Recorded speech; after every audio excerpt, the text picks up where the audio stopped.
Good morning बच्चों। आज हमारा क्लास काफ़ी दिनों बाद आ रहा है। दरअसल बीच में समर वेकेशन की वजह से मैं भी समर वेकेशन मना रहा था। आज हम बेसिक ट्रांसलेशन का क्लास लेंगे, जिसमें कि हमारा आर्टिकल चल रहा था। ए और एन का यूज हमने पढ़ लिया था। आज यूज ऑफ द यानी द का इस्तेमाल हम लोग करना सीखेंगे। कैसे द का इस्तेमाल करते हैं, द के रूल्स तो बच्चों बहुत होते हैं। वन बाय वन हम उसको समझेंगे क्या क्या रूल्स होते हैं विथ एग्जांपल। एक दो एग्जांपल भी लेंगे साथ में और देखेंगे कैसे वो सेंटेंस में उपयोग किया जाता है। ठीक है बच्चों, तो फर्स्ट में हम रूल आपको बताने जा रहे हैं। Rule number 1, use of the. Rule number 1, singular common noun. बच्चों फर्स्ट रूल में आएगा द का यूज होगा। तो बच्चों आप हमको बताइए सिंगुलर कॉमन नाउन क्या आएगा। कॉमन नाउन स्पेशल नहीं है, कॉमन। जैसे आपका मैन, बॉय या गर्ल, काउ, बुक, कोई भी नाम हो। तो पर्टिकुलरली अगर हम स्पेशल किसी का नाम नहीं बोल रहे हैं, अगर पर्सन कोई है, आप अपना नाम खुद सोचो, आपका नाम जो भी हो, स्पेशल अगर आपका नाम को लेकर इंडिकेट किया जाएगा, दैट मीन्स समझ लो कि वो प्रॉपर नाउन में आ गया। अगर कॉमन की बात किया जाए तो बॉय बोला जाएगा, तो उसमें बहुत सारे बॉय, कोई सा भी बॉय आ सकता है। ठीक है, तो बच्चों यहाँ इस चीज को ध्यान देना है। काव, हम काव बोल रहे हैं, काव की पूरी प्रजाति की बात हो रही है। दैट मीन्स सिंगुलर होना चाहिए, वो भी सिंगुलर। प्लूरल की बात हम नहीं कर रहे हैं, सिंगुलर में होना चाहिए, तो उसके पहले द का यूज होगा। एक एग्जांपल हम लेते हैं, गाय दूध देती है। इसका बच्चों अगर आप बनाओगे तो the cow gives milk.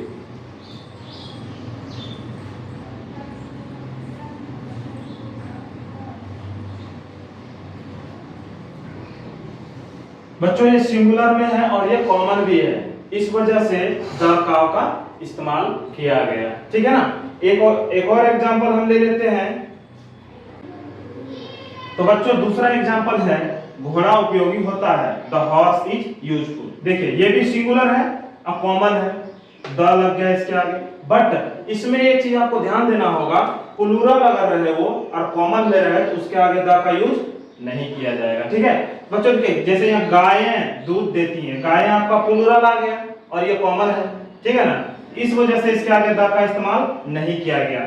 Same second sentence में देखिए ये घोड़े हैं, प्लूरल में है, हॉर्सेस हो गया, इसके आगे द का इस्तेमाल नहीं किया हमने।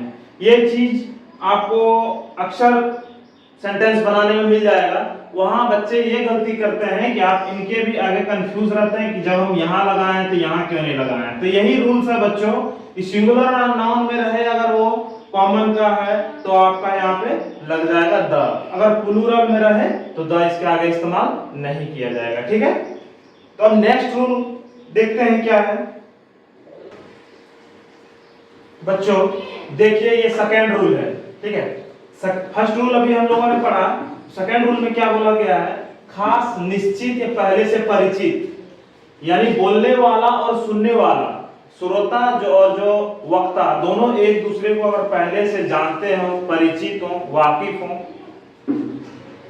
तो वहां द का प्रयोग होगा। और खास चीज रहेगा, निश्चित चीज रहेगा, श्योरिटी है, वहां किसी चीज को लेकर आप कंफर्म हो, श्योर हो, तो उससे पहले भी आप द का इस्तेमाल करोगे, चाहे नाउन सिंगुलर में हो या प्लूरल में हो। एग्जांपल में देखिए, बच्चे नटखट हैं। बच्चे नटखट हैं, जरूरी थोड़ी ना है कि जो पूरे वर्ल्ड में जो बच्चे हैं सभी नटखट हैं। आप किसी बच्चे के प्रति श्योर हो कि ये बच्चे नटखट हैं, तभी तो आप कह रहे हो कि ये बच्चे नटखट हैं, यानी कि उसके प्रति आप श्योर हो, खास है, निश्चित है कि नहीं, आप श्योर हो। और ये देखिए यहाँ पूरी जाति का भी बोध नहीं हो रहा है, ये भी ध्यान रखना है आपको, पूरी जाति के बारे में नहीं बोला जा रहा है। कुछ बच्चे हैं जो कि नटखट हैं, ठीक है ना, उसके बारे में बोला जा रहा है। द चिल्ड्रन आर नॉटी, तो यहाँ द का इस्तेमाल किया गया। अब इसमें देखिए बच्चे नटखट होते हैं, होते हैं, कोई भी बच्चे होंगे पूरे जो।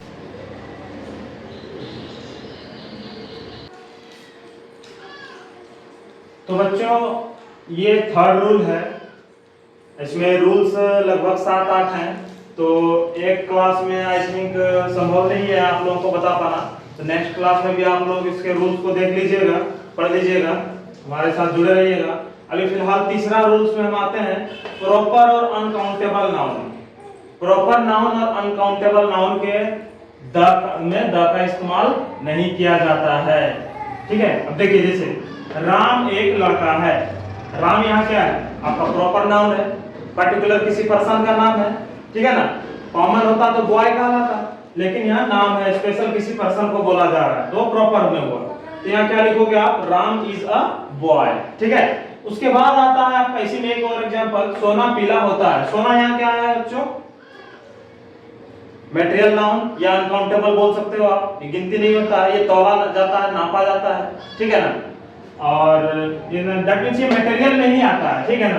बट अनकाउंटेबल भी नाउन होगा, जैसे जिसको हम गिनती नहीं कर सकते हैं, वाटर, ये गिनती नहीं किया जा सकता है, उसी तरीके से ये भी है। तो इसके भी आगे आप द का इस्तेमाल नहीं करेंगे, बॉल इज येलो, ठीक है। ठीक है बच्चों, तो इसमें दिया हुआ सोना पीला होता है, द नहीं लगेगा इसके आगे, ठीक है ना। अब नेक्स्ट में देखिए आप क्या है, रूल नंबर 4, इसमें जो वस्तु दुनिया में केवल एक हो, यानी कि यही पूरे पृथ्वी में, पूरे वर्ल्ड में अगर वो चीज एक ही है, सिंगल पीस बना हुआ है, दैट मींस वो उसके आगे द का इस्तेमाल किया जाएगा। जैसे आपका दिया एग्जांपल में, पृथ्वी गोल है, क्या लिखोगे, द अर्थ इज राउंड। अर्थ के आगे क्या लग जाएगा, द, क्यों, क्योंकि अर्थ एक ही तो है, ठीक है। उसी प्रकार से मून भी एक ही है, सन भी एक ही है, ठीक है ना। तो अब आइए नेक्स्ट देखिए, रूल नंबर 5, सुपरलेटिव डिग्री के पहले द लगेगा। सुपरलेटिव डिग्री बच्चों आप अगर नहीं पढ़े हो तो आगे पढ़ोगे, फिलहाल अभी क्या है कि आप बस समझ लीजिए, he is the best boy of my school, वह मेरे स्कूल का सबसे अच्छा लड़का है। आई होप बच्चे आप लोगों को समझ आ गया होगा, ये रूल नंबर 5 तक है, ठीक है ना। तो अब जो होगा आपका नेक्स्ट पार्ट में आप देखिएगा, इसका इसी का नेक्स्ट पार्ट में हम डाल देंगे, ठीक है ना। 3 रूल और होंगे शायद, ठीक है ना, उसको नेक्स्ट क्लास में आप पढ़िएगा।